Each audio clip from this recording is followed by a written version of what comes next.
Hey guys, it's been a little bit of a while since I've created a video, and I've been getting a lot of questions that I've tried my best to answer in the comments section, and I figured I'd go ahead and create another Q&A video just to go over some of the more interesting questions that I've been asked. And not all of these questions are going to be told verbatim. I'm going to maybe just sum up some of the things that I've been asked, as well as, add some new hypotheticals to the question in case some people may have some follow-up questions, in hopes to just as thoroughly answer these questions in a comprehensive way so it satiates anybody's curiosity and I could be as informative as possible. So without further ado, let's go ahead and get on with the questions. So the first question is, what do you think about Telogen effluvium? Okay, Telogen effluvium, I've experienced it actually to an extent. I've experienced a version of it, and paradoxically enough, I experienced it when I got my second hair transplant for a little while. I actually created a video about it because people were noticing that my hair was temporarily getting a little bit worse.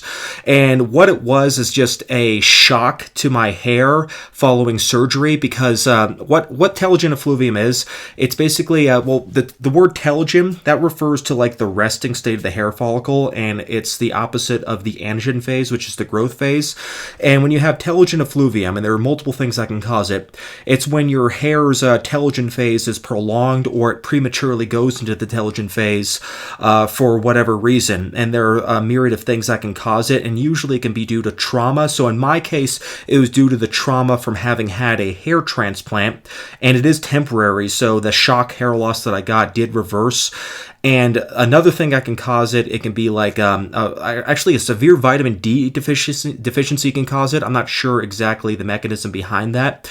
But also just like extreme stress can cause it as well. So when you hear about people talking about stress-related hair loss, it's usually telogen effluvium is what they're talking about, but it's not the type of stress that people experience like on a day-to-day basis, like from like stress from work and everything. I mean, it's the kind of stress that people experience like if they discover they have some sort of terminal illness, or if like a family member dies. It has to be like really, really bad stress, like you're in a North Korean concentration camp. So hair loss from stress is not too common.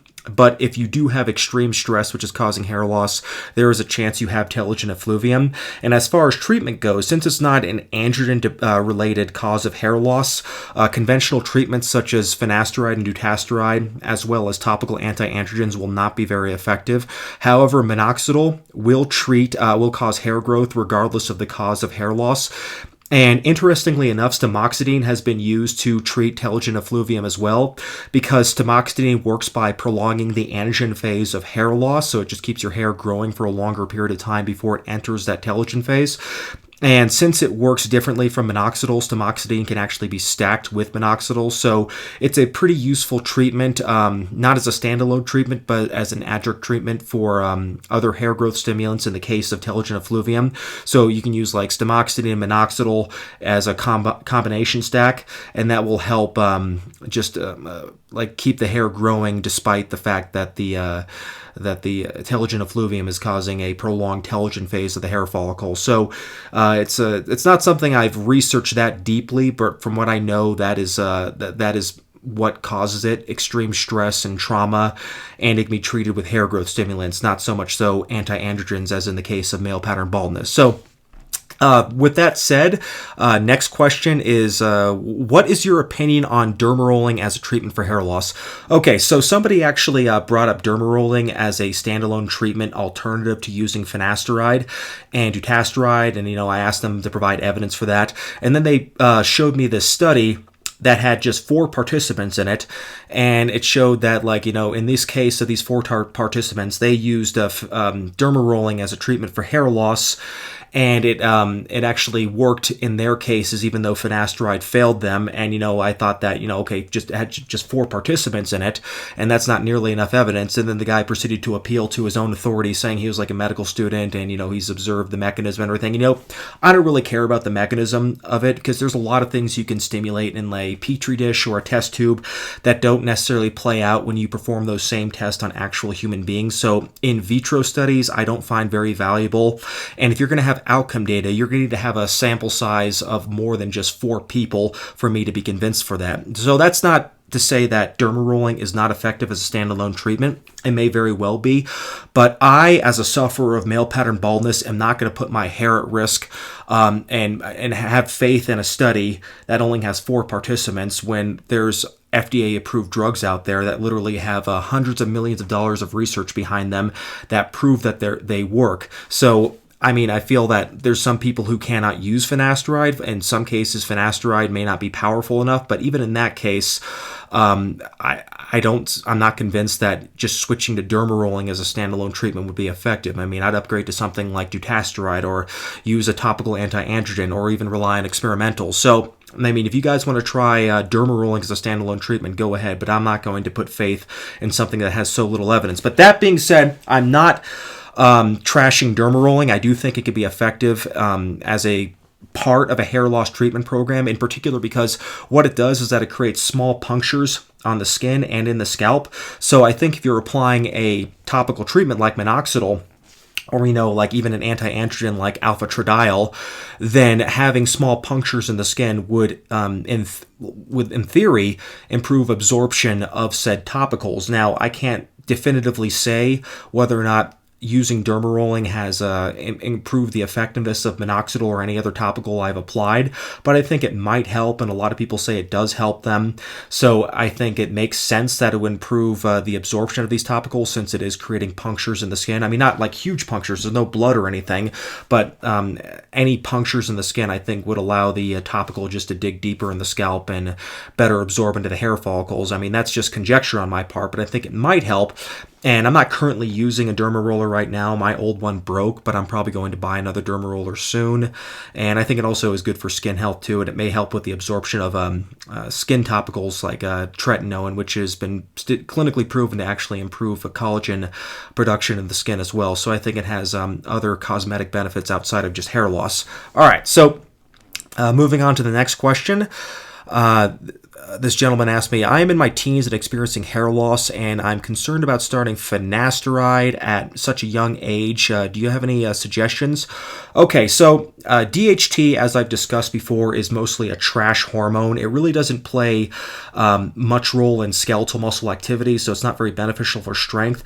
In adults, all it really tends to do is give us acne, make us lose our hair, and enlarge our prostate. So suppressing it is not a big deal. Millions of men suppress their DHT with no issues. I mean, DHT in adult men is a trash hormone. It is our enemy. It is something that turns us into old men and something we should not be frightful about suppressing. However, in the case of adolescence, DHT does play a role in pubertal development, so suppressing it when you're in puberty may not be a good idea. So what you should do is that you should talk to your doctor to make sure that your pubertal development is mostly complete, to make sure it's safe to start on finasteride.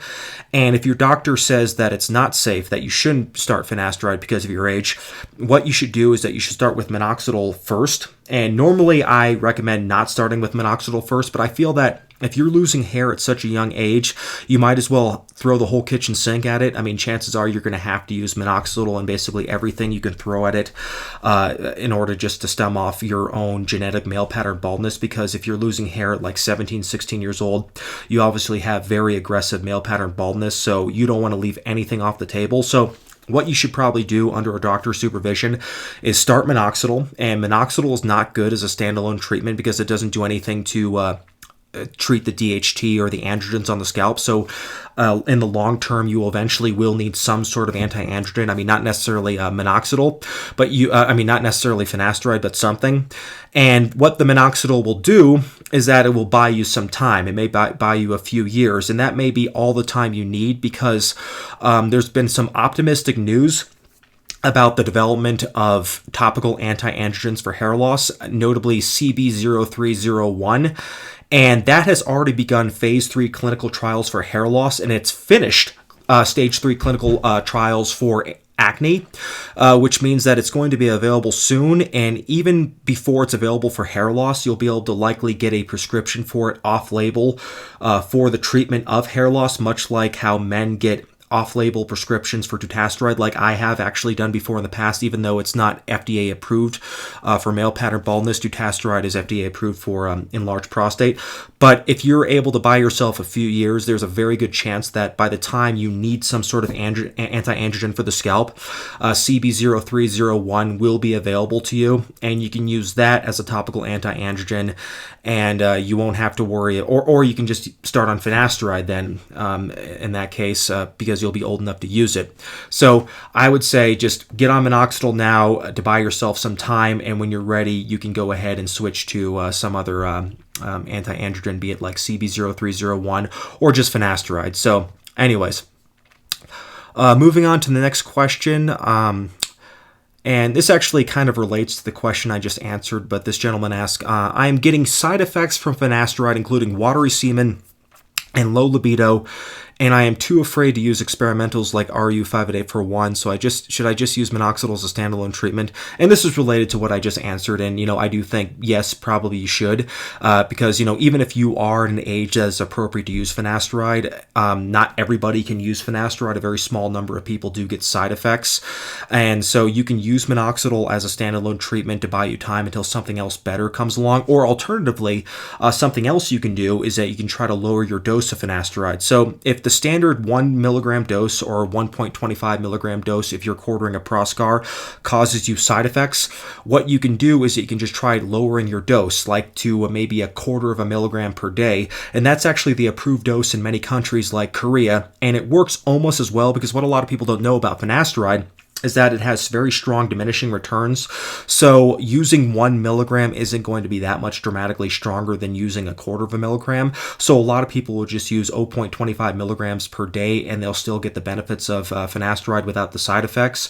And, some people will use like half a milligram. They'll just cut a Propecia tablet in half, and they'll just use that, and they'll be able to still keep their hair, keep all the benefits they get from finasteride, and they won't get side effects. So you can either just use minoxidil to buy you some time until something better comes along, or you can just go ahead and try lowering your dose of finasteride and see if that helps, because a lot of people don't need the whole 1 milligram dose. I mean, finasteride's a pretty powerful drug.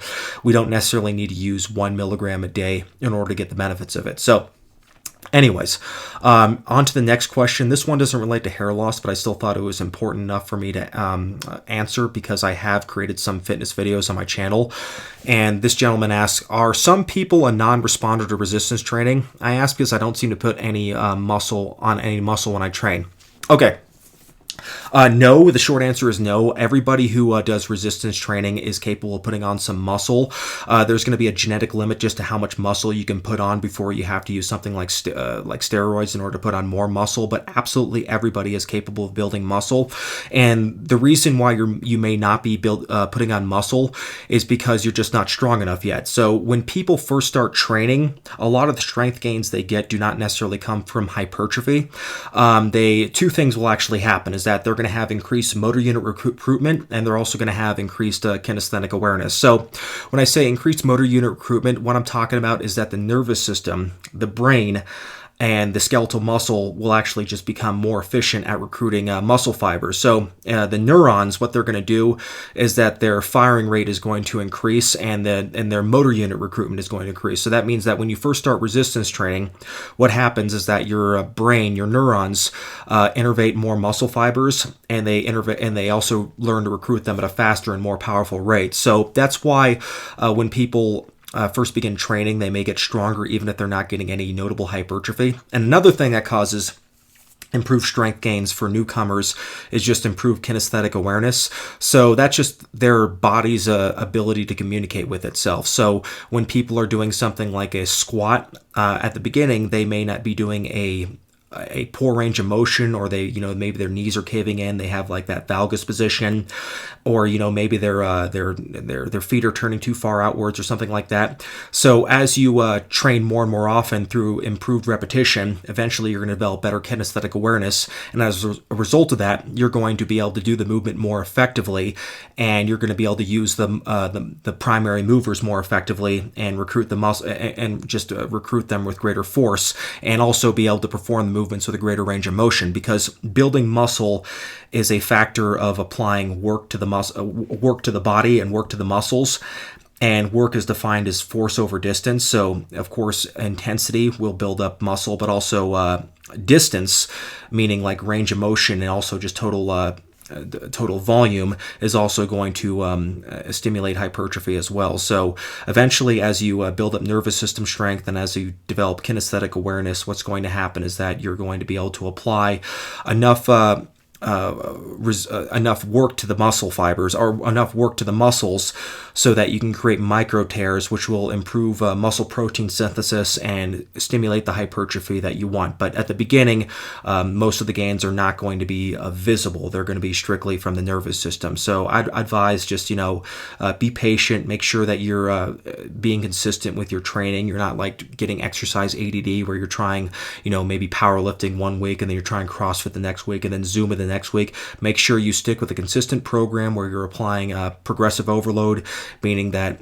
every time you apply some new variable to your training that makes it more challenging, such as increased number of reps, increased intensity, so on and so on, and make sure you increase the frequency you can, and then eventually you will see improved muscle definition. So yeah, just stick with it. Okay.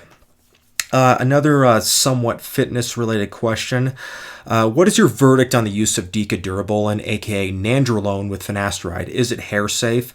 I touched upon this a little bit. I probably didn't elaborate on it as well as I should have, but the short answer is probably not. I know this is a controversial topic in the bodybuilding field. A lot of people insist that nandrolone is safe even with finasteride, but I think the evidence seems to point in the opposite direction. So decadurabolin is known as a hair-safe steroid, and the reason being is because when decadurabolin or nandrolone enters the body, it's actually converted into a pretty hair-safe a very hair-safe variation called dehydronandrolone, and that's what the alpha-5 reductase enzyme does, and that's the same enzyme that converts testosterone to DHT. However, nandrolone by itself, without that conversion, is actually a very dangerous, very hair-unfriendly compound. So if you're suppressing the alpha-5 reductase enzyme, that means that you're preventing the conversion of nandrolone into dehydronandrolone, and the nandrolone will then wreak havoc on the scalp, or that's what the theory is apparently. So, I wouldn't risk it. And it really doesn't matter anyways, because nandrolone is not viable as a standalone steroid because it's very, very suppressive. So unless you want to have like no sex drive whatsoever, you're going to have to stack it with testosterone, and having really, really high testosterone levels is going to cause hair loss too, because even if you're on something like finasteride, just the sheer volume of testosterone is going to inevitably cause increased conversion into DHT, and also testosterone itself is not very hair safe, which is why some people lose hair even when they're using finasteride, and hence why they have to switch to topical anti-androgens, which also take care of the testosterone issue. So, all right, the next question, and this is another performance enhancement drug-related question, and that is, are SARMs hair safe? In theory, they should be, because they're called selective androgen receptive modulators, and from what I've researched, they don't seem to have any activity on the scalp. So they probably shouldn't. That's not to say that I endorse them. SARMs are incredibly weak compared to steroids, and the biggest problem with SARMs is that they're still suppressive, so you're still going to have to go on post-cycle therapy after using them. And a lot of people are using them with the notion that they're going to be just as effective as steroids. I've seen a lot of advertisements for them that sound too good to be true, and how the rule goes. If something sounds too good to be true, it probably is. They'll say, oh, it's just as good as steroids, except it doesn't have any side effects, and that's completely bullshit. I have known many people who have used SARMs, and I've not seen any evidence that they're even a fraction as effective at building strength as like a traditional steroid cycle, like 500 milligrams of testosterone per week is. So they're maybe at best like 1/6 as strong as steroids, yet you're still going to get endocrine suppression as a result of that. So if you're going to put your endocrine system through that kind of havoc, might as well just use steroids and get the full benefits out of them. So I think the amount of benefits you get out of SARMs are certainly not worth the side effects, even if they are hair safe. And, I don't even know for certain if they're hair safe. It's just like, from what I've researched, it seems they are hair safe. I mean, I don't know how they interact with drugs like finasteride. I'm not willing to subject myself to that kind of like experiment or be a guinea pig and see what happens. So I wouldn't touch SARMs. I mean, if I wanted to use performance enhancement drugs, I'd just go ahead and use steroids, because, at least those have been around for a while. We know how to manage them to an extent, and we know full well what their side effects are, so we can best prepare for them. So the next question is also something that relates to the endocrine system, and it is, I am worried about low testosterone, but I'm afraid to go on testosterone replacement therapy because of hair loss. Are there ways to raise testosterone without using testosterone? I mean, yes, there are, but before I get into that, I just want to go ahead and get into what you said in the beginning part of your question about low testosterone. The thing about low testosterone is that actually having low testosterone itself can cause hair loss, because one interesting thing about the endocrine system is that when your testosterone levels are very, very low, that causes an upregulation in alpha-5 activity on the scalp. So even if your testosterone levels are low, you can still experience hair loss, and that's why a lot of people who go on testosterone replacement therapy will actually have will see an improvement in their scalp hair growth, just as a result of reduced alpha-5 reductase activity on their scalp. So having low testosterone is not good for your hair, and testosterone is really only hair damaging when it's at super physiological levels, like when you're using like steroids, for instance. So I wouldn't worry about going on testosterone replacement therapy if that's what your endocrinologist recommends. Now, if you don't want to use testosterone for any other reason, there are some drugs that can actually raise your testosterone and that are used to treat hypogonadism. Probably the most popular treatment other than testosterone itself would be Clomifene, aka Clomid. And what Clomid is, it's a SERM, not to be confused with SARMs. It's a selective estrogen receptor modulator. And the way it works is that it stimulates the hypothalamus of the brain, which in turn will cause the pituitary gland to secrete more follicle-stimulating hormone. And the follicle-stimulating hormone, that basically works to encourage the testicles to produce more testosterone. And as such, it's a popular drug with bodybuilders who are going through post-cycle therapy. So when you're using steroids, you're going to suppress the endocrine system. So your testosterone levels will be very, very low. Well, actually, you won't be producing testosterone, period. You'll basically be shut down. And Clomid is what's used to kind of restart the endocrine system after going through a cycle. But they can also be used to treat low testosterone in men. And I know some endocrinologists use Clomid as a treatment for men with hypogonadism. Now, there are some issues with Clomid because of its effects on cholesterol, and it's apparently hard on the liver as well. It can be a little hepatotoxic. So I don't know. So what I'm just trying to say is just make sure you talk to your doctor if you want to recommend that as an alternative to using testosterone, in case you're worried about using testosterone for whatever reason.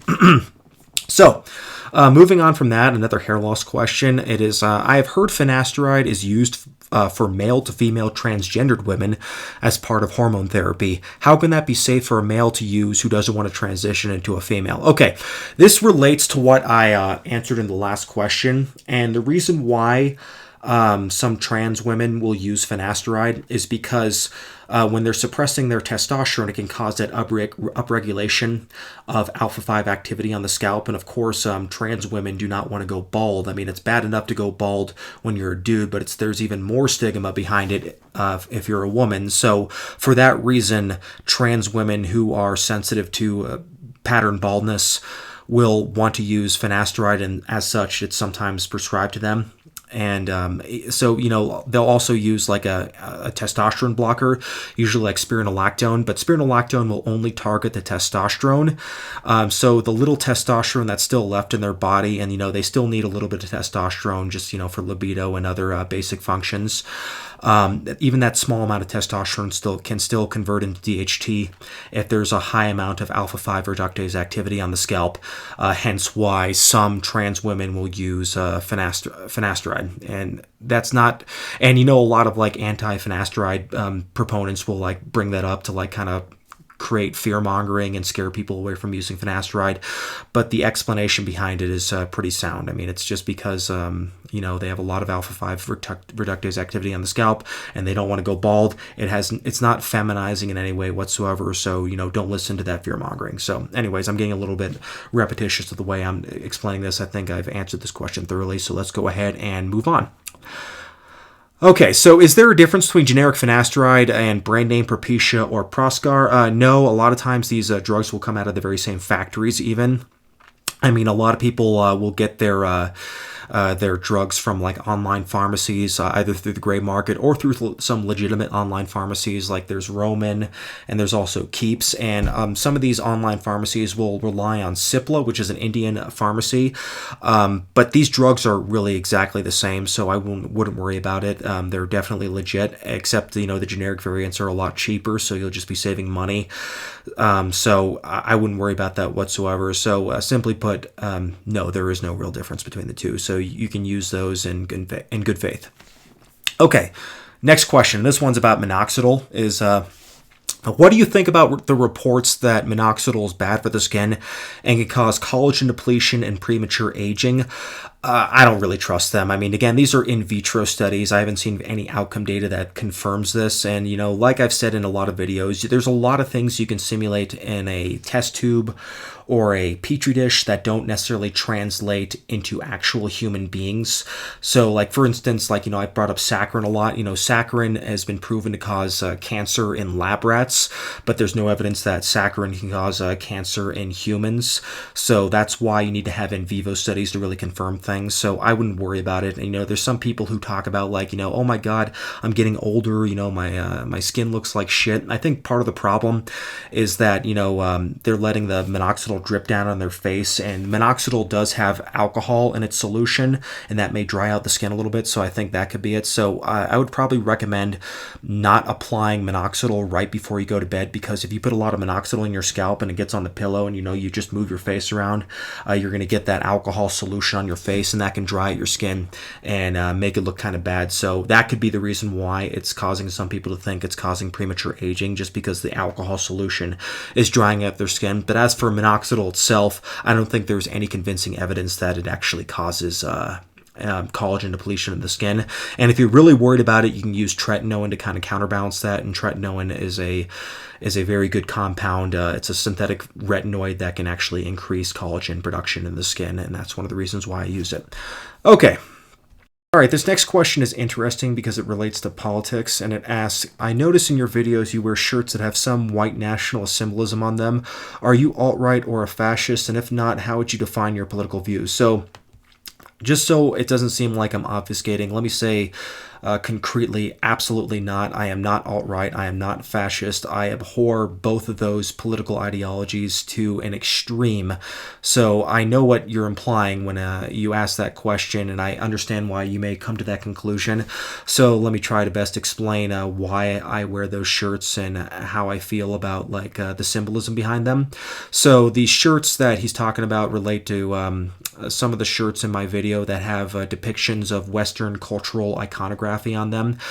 And my opinion on Western culture, or just European culture, I should say, both Eastern and Western European culture, civilization in general, is that I feel that European culture has been good for the world, and not just the European world, but for the entire world.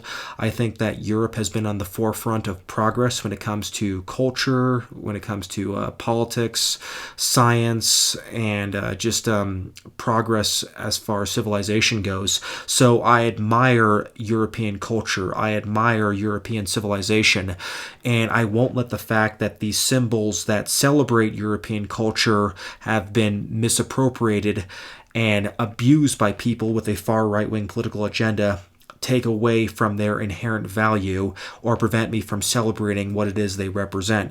So I am pro-European. However, that shouldn't be conflated with being pro-white, because I feel that, for example, a Frenchman who is black is every bit as much of a Frenchman as a white Frenchman, and I don't necessarily think that somebody who is European is superior to someone born on any other continent in the world. I just believe that European culture and European values are good.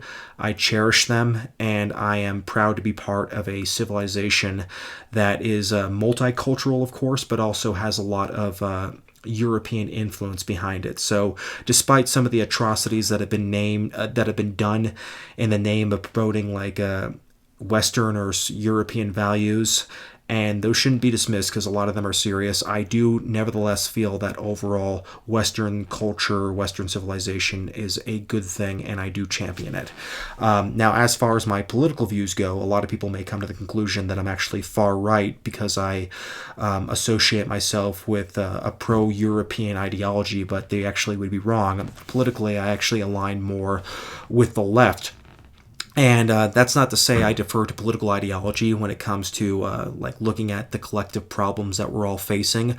I just feel that on an issue per issue basis, I more often than not associate myself with left-wing politics, especially when it comes to economic and especially environmental issues.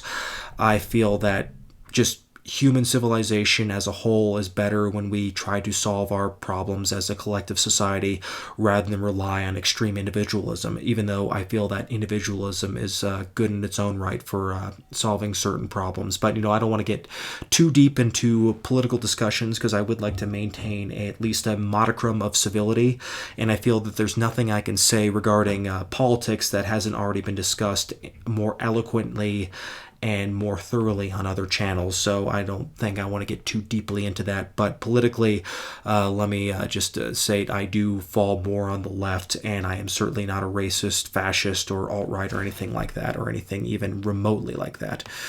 Okay, moving on to the next question.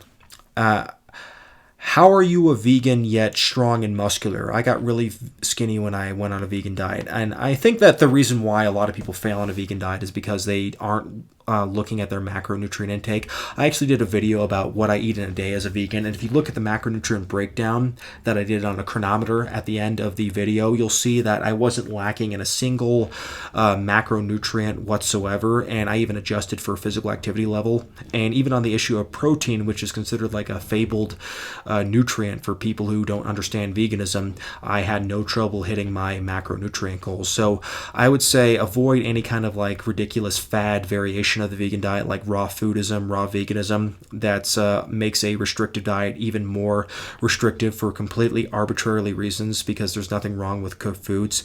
And make sure you stick with the staple calorically dense, nutrient dense foods like rice, oats, beans, potatoes, the starches, and try to eat frequently and try to eat thoroughly too. Just make sure you're getting all the nutrients you need to fuel your body for the intense physical activities that you're subjecting the body to. So I'd recommend watching that video if you want a more thorough explanation about my about dietary breakdowns and dietary guidelines and food prep in general. But I will say that lack of calories is probably the biggest reason why people lose ground or don't make progress on a vegan diet. But I will say that everything I have gained has been on a vegan diet, because I've been a vegan long before I took up resistance training. So everything I can attribute to my hard work and my lifestyle on a vegan diet. All right, so last question is, what do you think about Fortnite? I think Fortnite is a childish, repetitive, mindless, stupid game. I think if you play the game and you're over the age of 18, you should feel ashamed of yourself and you should play a real man's game like Witcher 3. All right, so anyways, that's all I wanted to talk about. That's all the questions I'm going to answer for today. Of course, there's a lot of other questions that I'm sure people will have for me, and I will get to you as soon as I can. I'm going to be creating new videos covering additional content soon, so stay tuned, and thank you everybody for watching. Take care.